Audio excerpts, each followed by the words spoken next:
Hi, I'm Kathy Mills from Short Film Edits, and I'm here with Lukas Silva for an interview today. How are you?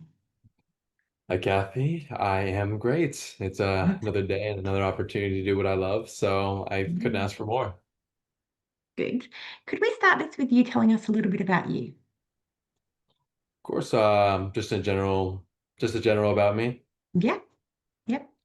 I am. I'm so used to doing this for my slates. My name's Lukas Silva. I'm 6'2", and it's all these little slates that the actors do and everything. But I grew up in Nevada in the U.S.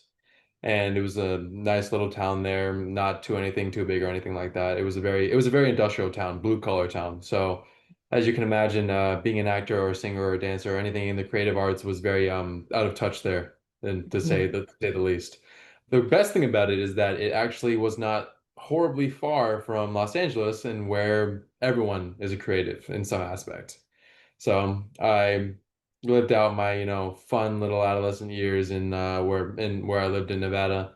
And then I moved out here when I was 20, turning 21, and then I just kind of hit the ground running. I did whatever I could to make sure my time was free for auditions, and I honed my craft, learned as many skills as I could, got better at talking to people, networking, learning languages, and just doing everything I can to be an actor and making myself more castable. And lo and behold, verticals come and pop in. yeah. And for me, I started about early 2024, so it's a little bit later than most people. But Mm. nonetheless, it's been one hell of a ride. Well, that's good. I didn't even know about verticals until this year, so I missed a few Oh, years okay, there. great, fantastic. No, Yeah, I just like because I talk to people and they're like, oh, I've been doing it since 2023, 2022. I'm just like, oh, yeah. okay. Yeah, it's like I didn't even know it existed then, so yeah, no, me either. I didn't. Well, the first time I was submitting them, they were called like a webisodes or mobisodes or something like that, and it wasn't a vertical short form or anything. It was under different titles and everything. So I didn't even know they were called verticals probably until like late 2024 when I started hearing like people say verts and stuff like yeah, that, or like, are you doing a vert instead of like a horizontal or something? And now that's the terms in like the industry now. You're doing a horizontal or a vert. yeah. Okay. All right. Could you walk us through your process of building a character from script to screen? Of course. So I receive the script. I mean, in the first place, if I receive the script and I'm not liking what I'm reading, I'm politely going to decline the role. But if I do like what I'm reading, and let's just say I'm doing a lead instead of, one of the villains or anything like that, and I am going to then, I try my best not to make any impressions about the other characters while I'm trying to work on my character because I don't know how other people will interpret their characters and when they will present it on set. So when I'm working and memorizing the script and I'm working through the character itself, I purely try to focus on my character as a whole so that way I can do my part in that aspect. And that's usually as far as it goes until I go onto set because even when I was doing like some films and stuff like that before verticals, I would realize that if I had this preconceived notion through practicing the script with the lines of the other people, that I would then expect them to react in a certain way, and when they didn't, it would then throw me off for Yeah. me as an actor because I had this preset notion that I shouldn't have had in the first place. So honestly, the character development that I have is just going through my character's background, why he does what he does, where he's been, why he's been there, who he is, who his family is, if he gets that type of context, or friends even, or associates or anything like that aspect. Basically, anything that ties my character to who he is and who's developed him is who I'm going to be focusing on. But like I said, I try my best not to make preconceived notions of who they are. Just Yeah. mostly for me. And I show up and I react. Yeah. Well, I know a lot of these people doing these don't actually know what they're going to do or how they're going to react until they're in that moment anyway. So, Yeah, it's mm, well, it's also good this the it can change for anything that you're working on as an actor. Like your prep can literally go out the window because the director or the client can be like, yeah, we're not doing this scene, or like, yeah, we're gonna change this up, or we're gonna do this thing. Like now you're riding a horse instead of in a yeah, car or something, and now you're like, oh, okay. And that's the whole point of being an actor that you got to be able to adapt and overcome. yeah, yeah, that's fair. Okay. Is there a specific moment when you felt like this is exactly what I'm meant to be doing? Oh yeah, every day of my life. Yeah. Yeah. Um, honestly, my mom, I actually, she was never blood related to me, but this woman that was my grandma's best friend, her name was Pearl, and she like from the age when I was like 1 or 2 or 3 or anything, every time I saw this woman, she would be like, "Yeah, you're an actor." Like before I even knew I wanted to be an actor, I didn't know I wanted to like really be an actor until I was like 17. Yeah. But she knew more than a decade beforehand that that was like what I was meant to do. And then my Mm. mom would tell me about all these things. I was always such a little rambunctious tyke that loved being in the spotlight and would never be quiet, anything like that. When there was plays happening, I'd always try to be the person that would like be not necessarily the lead, but the one that makes the biggest impression on the stage. Because sometimes the lead isn't the one that leaves the biggest lasting impression. So it's an aspect of where I would just try to be impressionable in any aspect that I would portray myself in. And but in my perspective of where I felt like really started to envision myself as an actor, I this scout for a short film came to my production class in high school, and basically we're talking about the film that they were producing and how they needed background extras in my town and everything. And I was just sitting there hearing it. I loved hearing about all of it, just what they were talking about. They left and they said like, if you have any questions to the class or if you're interested, talk to your teacher and everything. So I left the classroom and chased after them. And I was like, wait. Okay, so can I like do it? Can I be on your set and everything? And they were like, yeah, we need people. Yeah, are you free? And I was like, something like, yeah. I was like, get the contact information. We set up, and it was this fun little short film. It was like a Halloween night and like a prop house or like a party house basically. And I went and I go buy like a pirate costume basically to be my little outfit for the night. And it was my first time being on like a relatively big set. It wasn't like a small funded short film. It definitely had its own budget in mind, an aspect because I saw that they blocked off streets of the city and isn't that there was a it felt like a real big production value. There were trailers and everything there and stuff like that. Now that I think about it, it probably was like more of a akin to a feature. But But back then it was big. yeah. Yeah. But and it's well anything to me as a person that doesn't even know what any of this is like Mm. big to me. So I didn't do much. I was a background. I danced. We danced without music because I don't know if anyone knows this, but when you're dancing with music, you don't dance with music. It's rare that they actually play the music. You are dancing to nothing. Yeah. And it was like the best night of my life. Like I was there for like 10 to 12 hours just existing on a set, just existing, and that was more than enough for me. Of course, I wanted to be more than what a background had to offer, but it's the fact that I still was able to just enjoy it just for the fact of like being on the set. I didn't even have anything pertinent as an actor per se, but it's just to be on that environment. Yeah. And after that, I did everything I could to hone my craft and get to where I am today. Yeah. And now you're leads. You're there, you're doing it.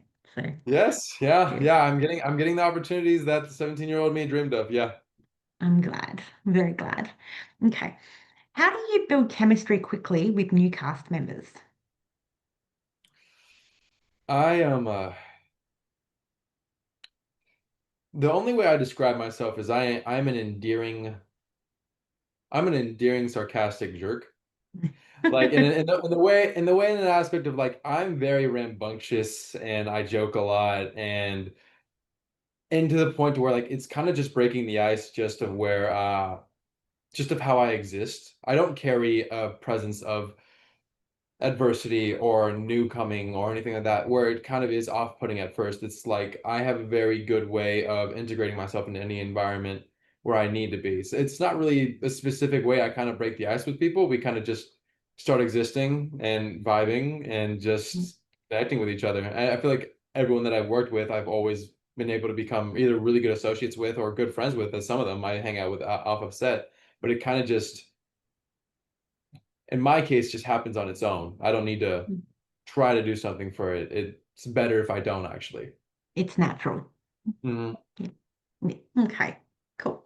Um, what's been your most creatively fulfilling project so far? Creatively fulfilling. It's it's not a vertical. That's fine. It's a horizontal that I did in about 2021 called Carpe Diem. And it was a cartel movie. And I was the son of a drug lord. I was the flamboyant son of a drug lord, and I wanted to be a fashion designer. Yep. And my father sent me to the States to watch over his compounds, basically, or that's what I thought. But I find out later on that that's not the exact reason that he sent me there, and an aspect of conflicts with our personalities. And there's other things that go on. It's like a fun comedy action movie where I was very much the comedic relief, and it was just so wildly entertaining to play this character and go through so many processes of just building someone that I'd never built before. I definitely think he's my most out there character that I've ever played, and it's extremely entertaining for me to do it. But I don't want to say anything to give it away. So it's Yeah. on Amazon Prime right now. It's called Carpe Diem. And Okay. if anyone who's watching this wants to watch it, then you'll have a good time with it. I'd like to see that. I'd like to. I'm Okay. sure you'll love it. What kinds of stories do you want to tell that you don't feel have been represented enough? And this is just in a vertical acting or just an acting sense. Anything, anything. I feel like there's a lot of wonder that's been lost in the cinema world in general, in an aspect of where like it's been a lot of late stage capitalism lately, to where like it's been a lot, I feel like for me it's been a lot of cash grabs. And Yeah. because people know certain things are going to work, they're going to do those things. And if they're not proven, or if there's something that's like, not really worth it, I guess, quote unquote, worth it to the investors, it won't be produced. And Mm, I think for me and for a lot of people growing up, the things that they took chances on the universes that they created and expanded on, Star Wars, Harry Potter, Lord of the Rings, Game of Thrones, and it's like that. Game of Thrones is a more recent one, but those other three that I mentioned, like, I mean, Star Wars, no one believed in that. No one believed in mm, that. It was a shoestring budget, and he had put it together, and now it's, he's, I guess, my friend showed me last night, he's building $1 billion complex that looks like a spaceship somewhere because he just has the money to do it now. And wow. it's an aspect of where don't have anything super specific in mind, but I feel like right now what people need is a universe that can take them away, Yeah. and a universe that has so much to expand on and have creative aspects of things that people would love to see and love to enjoy and feel and emulate and just really envelop themselves in it. Because for me, unless I'm going into a movie knowing it's a documentary or a biopic or something about like, relating to reality, I don't want to think of reality. I want this to be something that I could never imagine in my life or anything like that that would be happening. Like the beginning of Marvel was a good starting point and everything like that. Like who's gonna think that a 6'4" blonde god is gonna fall from the sky and pick up a hammer to beat a man? Like no one's gonna do that. It's an aspect of where it's the creative sparks need to just be reignited, and where like I know there's things that work, and obviously they work for a reason. But just because those things work doesn't mean the others won't. And that's the chances that we need to take as a creative community. Yeah. When you talk about out of this world, it takes me to something like Stargate. I mean, Yeah, yeah, yeah, that's yeah, that's a great example actually. yeah. I love Stargate. So, something like that, or even just semi like that is good. It, Oh yeah, it's not it's going to happen, and it's just something fun and creative that isn't going to be real. So, yeah. I mean, it lets you make believe and forget yeah, about your reality for a bit. And that's yeah, that's the essence of what it was in the first place.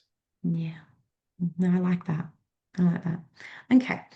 Has social media ever directly led you to a role or an opportunity?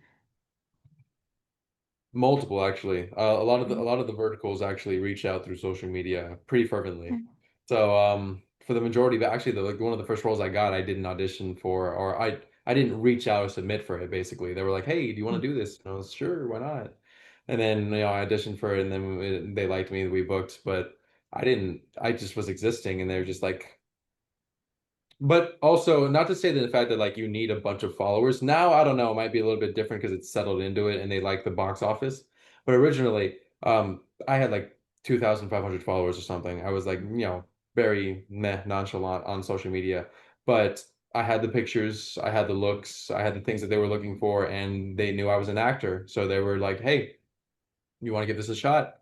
Of course. That's to say, like I said, you don't need to rely on just the box office, but just to Yeah. having, I realized just having like somewhat of a presence, a picture, a video, something so that way they can see what you look like online. Yeah. Yeah. That's fair. I think when it comes to followers and social media, I think interactions are more important than followers, in my Oh opinion. no, without a doubt. They need to show, they need to, because you can buy followers. Yeah. So that Yeah. they need to see that like those are real people, real tangible people that care about you and people that like have connections with you and that you can curate a community. Yeah. Yeah, definitely. Okay. Is there a genre you haven't done yet but really want to explore? Murder mystery. Yeah. So many people say that. Yeah. Yeah, It's yeah, a yeah, wanted murder. thing. Yeah. Oh yeah, without a doubt. It's like, well, because I would like to do horror, but I was telling somebody else about this. I feel like I very much have the casting type of like the jock boyfriend that would get killed. So like I don't know how useful that would be for me. Or like an Uncharted type thing or an Indiana Jones would be really cool. Stuff Yeah. that type of like vibe for I kind of look dressy like that for that right now actually. But like type of like an adventure type role, like new discoveries and maps and out of this world creatures, and like kind of like a role playing game in a That would sense, be maybe cool. like akin to something like the Dungeons and Dragons stuff that came out a couple years ago. And that's Yeah. as you can see, I like to like be in other world a lot. Takes me So to Jumanji. That just took me to Jumanji too, Jumanji. yeah, Yeah. That would be cool. I don't know how the CGI would go with all the animals, but yeah. And, they're just hire real animal actors. You didn't know that? no, no. Gosh, sometimes I wish they did. Yeah. Yeah, okay. Okay. Has your approach to acting changed over the years? Yeah, it was. For me, when like you're a younger person, like growing up in this industry and everything, especially when you're a newer, younger person in LA, a lot of people have a lot of opinions to give you Yeah. because they have their own ways of thinking about it, their own ways of doing it. Some stuff has worked for them, other stuff hasn't worked for them and everything. And what I learned is like you really have to take everything with a grain of salt and you really have to know what feels good for you because there's a lot of like for me, I don't really complicate the learning or like the really in developing process of like a character too much and anything because then I feel like I'm too analytical in my head and I'm Yeah. not going to be there as the character itself. I get what I need to develop that character, what I need, necessities, that's it. And that's as far as I'm going to go. Because if I ever get too much into my head about it, I know it's not going to come out correct. And that's something that changed with me in the first place because like I said, when I was younger, I was taking what everyone was saying and I was like holding it as gospel, basically.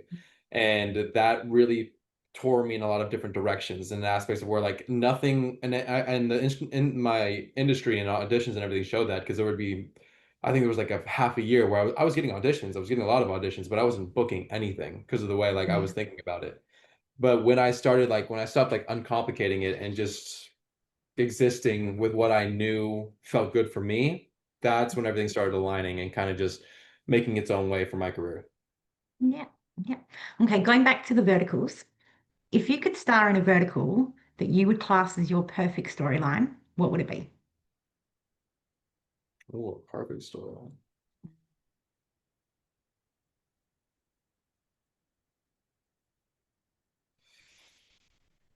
Well, I like world building, so I'm not really too heavily into like the one-off season thing. I get it.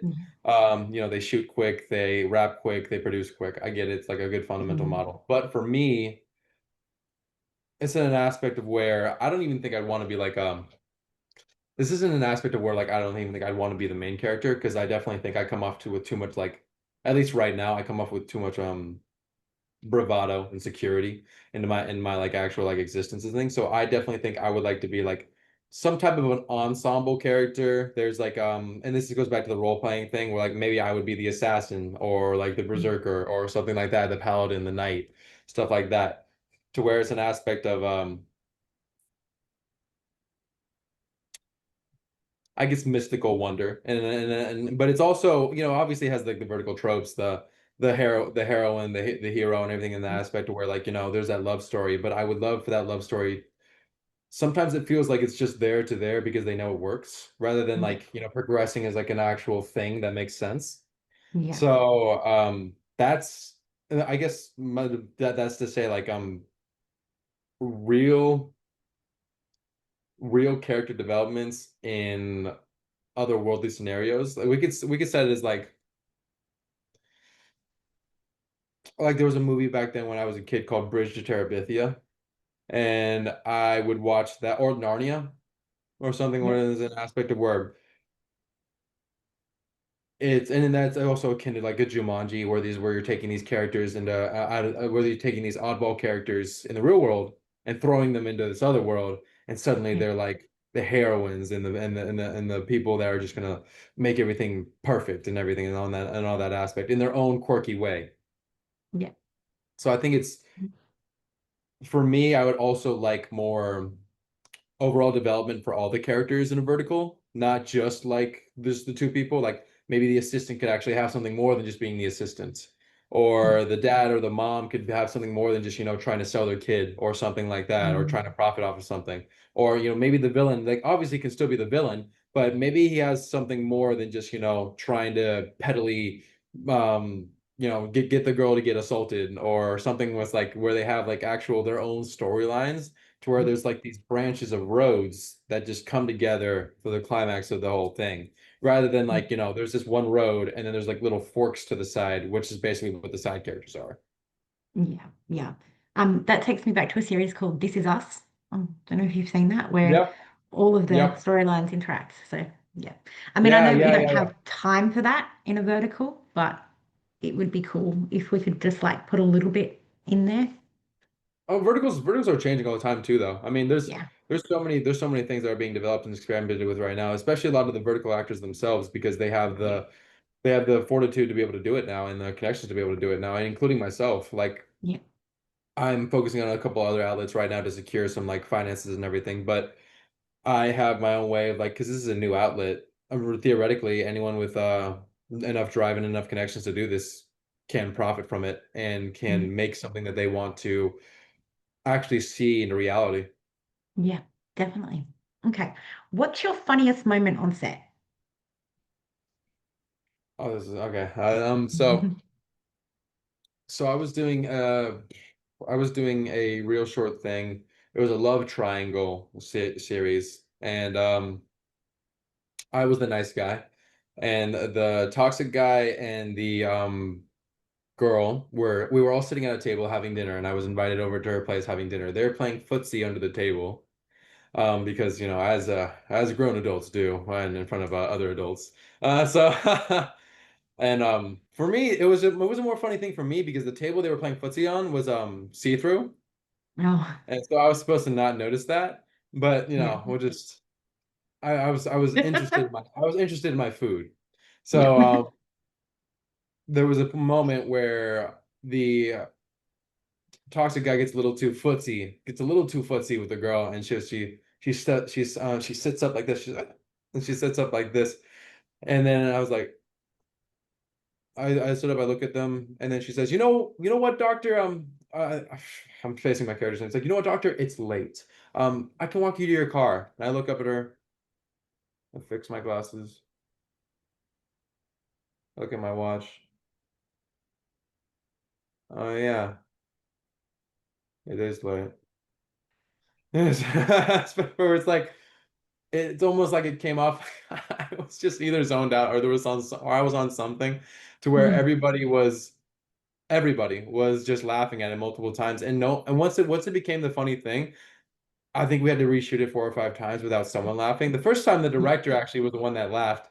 So we had to redo it and we couldn't say anything about it. And then the other times it was the actors and there's everything. It was just like the whole kind of vibe about it while they were being Yeah. so proactive and fussy about it. I was just so totally zoned out and gone. Was it supposed to come out in a zoned out kind of way or like a different way? The watch. With you saying it, was it supposed to, yeah, with that scene, was it supposed to be like you were kind of zoned out, or was it supposed to come out differently? Yeah, I was honestly the first time I was doing it, I was actually we were looking at like it was pasta and meatballs on our plates, and I was honestly just messing around with the meatball, and then Yeah. like it was quiet, and then it was quiet for a little bit. I'm like, oh, yeah, I was like, so I was, it was, so I was actually like zoned out in the meatball. So I Yeah. was like, that's why it came out like that. But everyone thought it was funny. It was great. So I was like, great, cool, okay, okay. I was like, I'm glad you guys like that. We'll work with that. Yeah. I love that. Okay. Is there anything you want anybody to know about you or your work?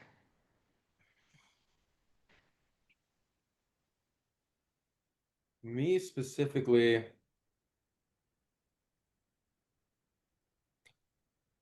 I love new anything. Yep. New anything, new food, new locations, new people, new environments, new experiences. The day I stop learning will be never. Oh yes, honestly, I'll always keep learning. It's an aspect of like I'm always keep myself as an open book with a pen that is just ready to start writing new chapters in it. And that's my own way of keeping my wonder in a world that sometimes has its own way of taking that from you.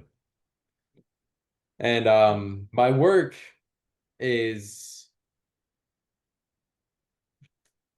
ideally my work is always something that new that I'm doing too as well. Even if it's a character that's been repeated in a vertical tens of thousands of times, I still try to find the nuances that I can that are different. And what that thing I do love about acting is that more often than not, you're going to be working with different people.